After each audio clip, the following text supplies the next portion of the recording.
Dans cette série de cours sur le concept FMD, nous aborderons la fiabilité, la maintenabilité et nous finirons par la disponibilité des équipements. Ce cours fait suite au cours sur la fonction maintenance et sur l'aspect économique de la maintenance.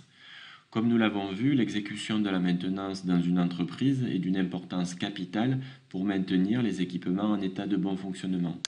Nous avons vu que le but de la maintenance, c'est de mettre en œuvre les objectifs fixés par la direction de production en tenant en compte des événements et de l'environnement.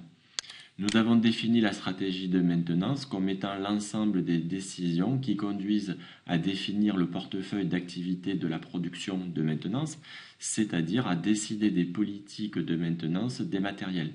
Quelle méthode appliquer, méthode corrective, méthode préventive ou améliorative. Et enfin, à organiser le système de conduite et les ressources productives pour y parvenir. Les indices F pour fiabilité et M pour maintenabilité sont les composantes, c'est-à-dire les deux leviers directs de la disponibilité. La disponibilité, elle, est l'objectif de la fonction maintenance.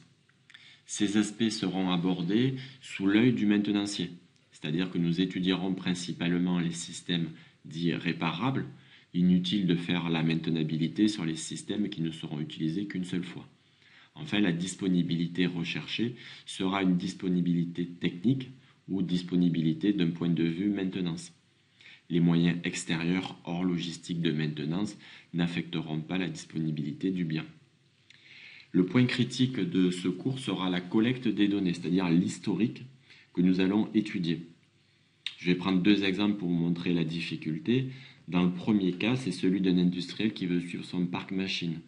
Il demande à son équipe de maintenance d'enregistrer les défaillances.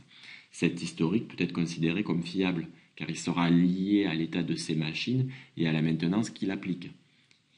Si je prends l'exemple d'un fabricant qui voudrait évaluer ses produits une fois vendus, le problème est plus délicat. Il ne connaît pas les relevés et il ne sait pas comment la maintenance a été appliquée. Du coup, il faudra apporter une attention particulière aux historiques que l'on récupérera avant de formuler des lois ou de mettre en place des indicateurs de maintenance.